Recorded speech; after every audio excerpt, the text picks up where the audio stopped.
অবশেষে দিল্লি পুলিশের হাতে 6 দিন পর ছাড়া পেলেন সাবেক ভারতীয় ছিটমহলের 7 বাসিন্দা। আপনাদের জানিয়ে রাখি 2015 সালের যে ঐতিহাসিক ছিটমহল বিনিময় হয়, সেই ছিটমহল বিনিময়ে বৈধ ট্রাভেল পাস নিয়ে বাংলাদেশের অভ্যন্তরে অবস্থিত যে ভারতীয় ছিটমহল ছিল, সেই ভারতীয় ছিটমহলের বাসিন্দারা তারা কিন্তু কাঁটাতারের এপাশে অর্থাৎ ভারতে আসেন এবং তারা এসে দিনাটার যে কৃষিমেলা, দিনাটার যে হিমঘর সংলগ্ন এলাকায় তাদের আবাসনের ব্যবস্থা করা হয় এবং সেখানেই তারা থাকতেন। কিন্তু কাজের সন্ধানে দিল্লিতে গিয়ে তারা কাজ করতেন।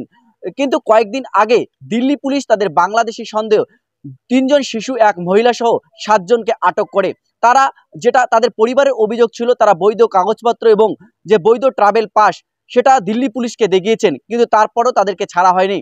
এবং এই অভিযোগ তুলে তারা দিনাটা পুলিশ এবং দিনাটা মহকুমা শাসকের ডেপুটেশন দেন এবং উত্তরবঙ্গ উন্নয়ন মন্ত্রী উদয়ন গুহ যে রয়েছেন তার সঙ্গে দেখা করেন।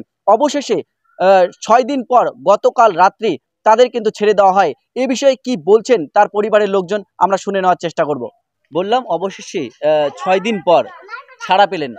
বিভিন্ন অভিযোগ করেছিলেন, বিভিন্ন জায়গায় ঘুরছিলেন, যে বৈধ ট্রাভেল পাস ছিল, আধার কার্ড ছিল, সব ছিল, তারপরেও দিল্লি পুলিশ তাদেরকে বাংলাদেশের সন্দেহে আটক করেছেন। এই যে ছাড়া পেল, কি বলবেন? ছাড়া পেল, আমরা দিনহাটা থানায় গেছি, ভিডিও স্যারের কাছে গেছি, ওদের উন্নয়ন মন্ত্রীর কাছে গেছি। যাই হোক, আমার সবাইগুলো হাত বাড়াইছে, এখন রাজ্য মুখ্যমন্ত্রীও হাত বাড়াইছে, যার কারণে এই কাজটা সফল হলো। হ্যাঁ, সবার মুখে হাসি আসলো।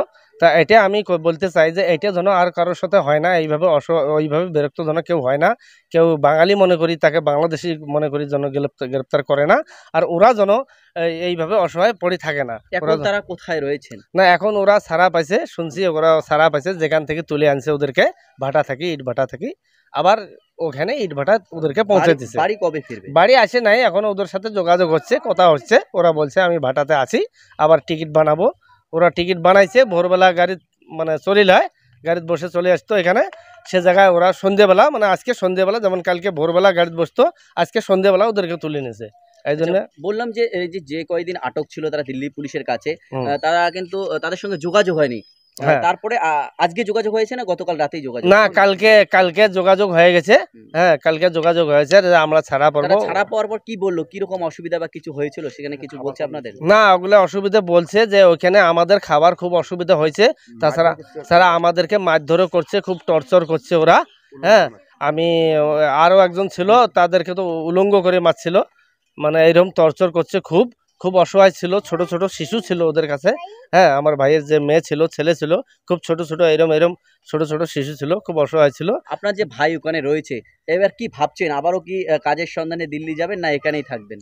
এখন আমরা তো এটা তো করতে চাই যে দেখো, যেহেতু আমাদের কোনো এখানে রোজগার নাই, তাই ভাবি আমরা বাইরে চলে যাই কাজ করতে। তো আমরা এটাই ভাবি যে আমরা যদি ইন্ডিয়ান নাগরিক হয়ে থাকি, আমাদের কাছে ভোটার কার্ড, যে ভোটার কার্ড দিয়ে আমি সরকারকে ভোট দেই, একটা প্রধানমন্ত্রী যেখান থেকে তৈরি হয়, একটা মুখ্যমন্ত্রী যেখান থেকে তৈরি হয়, একটা পঞ্চায়েত যেখান থেকে তৈরি হয়, তাহলে সেই কার্ড নিয়ে যায় আমরা যদি বাইরে যাই, আবার সেটা যদি প্রশাসন না চিনতে পারে, গভর্নমেন্ট প্রশাসন যদি না চিনতে পারে, তা চেনার পরেও যদি আমাদেরকে এইভাবে অসহায় রাখে, কোথায় কোথায় নিয়ে যায়, দূরে নিয়ে যায়, আমাদেরকে অসহায় রাখে।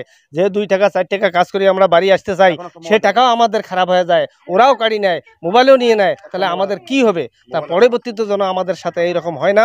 আমার প্রশাসন, দিনহাটা প্রশাসন, মানে কি পশ্চিমবঙ্গ মুখ্যমন্ত্রী, উন্নয়ন প্রধানমন্ত্রী আমাদের কার্ড ব্যাপারে যেন এমন একটা সিস্টেম তৈরি করে, যাতে যেন আমার পরবর্তীতে আরও কোনো ভাইয়ের এইরকম হয় না। আমরা কিন্তু শুনলাম যে যার পরিজন রয়েছে তার সঙ্গে আমরা কথা বললাম, তারা কিন্তু বলছেন যে বাংলাদেশি সন্দেহ আমাদের কেন বারবার হেনস্থা করা হচ্ছে, বৈধ ট্রাভেল পাস রয়েছে, কার্ড রয়েছে, তারপরও কেন আমরা হেনস্থা হলাম, 6 দিন কেন আমাদের আটকে রাখা হলো, ভবিষ্যতে জানে এইরকম কোথাও কোনো রকম না হয়, সেই জন্যই কিন্তু তারা এই যে স্থানীয় যে প্রশাসন রয়েছেন এবং মুখ্যমন্ত্রী রয়েছেন, তারা কিন্তু দাবি জানাচ্ছেন যে ভবিষ্যতে আমরা যেন কাজ করতে গিয়ে এরকম হেনস্থার শিকার না হই। ক্যামেরায় সমীর হোসেনের সঙ্গে রাহেন খন্দকার, আরকেন আপডেট। বাইক প্রেমীদের জন্য এক দারুণ সুখবর নিয়ে এসেছে আমান হোন্ডা। বামনহাট আমন হোন্ডা দুর্দান্ত ফিচার আর স্পেশাল মডেল হর্নেট 2.0 বাইক ক্রয়ের ওপর নিয়ে এলো এক দুর্দান্ত স্পেশাল অফার। বাইক কিনলেই আপনি পেয়ে যাবেন ফুল ট্যাঙ্ক পেট্রোল, সঙ্গে একটি আকর্ষণীয় গিফট, আর পাবেন বাইক ডেকোরেশনের উপর 50% ডিসকাউন্ট। কথাটি অবিশ্বাস্য হলেও এটাই সত্যি। তবে মনে রাখবেন, অফারটি শুধুমাত্র সীমিত সময়ের জন্য উপলব্ধ। হাতে টাকা কম থাকলেও চিন্তা করবেন না, কম ডাউন পেমেন্টেও থাকছে কেনার বিশেষ সুবিধা। এমনকি কম সিভিল স্কোর থাকলেও ইএমআই ফেসিলিটিও পাবেন। এছাড়াও আমাদের এখানে বাইক সার্ভিসিং করা হয় এবং জেনুইন স্পেয়ার পার্টসও পাওয়া যায়। আমাদের বিশেষ ছাড় এবং অফারগুলি মিস করবেন না। দেরি না করে পছন্দের বাইকটি নির্বাচন করতে চলে আসুন আমাদের এক্সক্লুসিভ শোরুমের ঠিকানায়, Aman Honda, Bamanhat, Coochbehar, SBI ATM এর পাশে।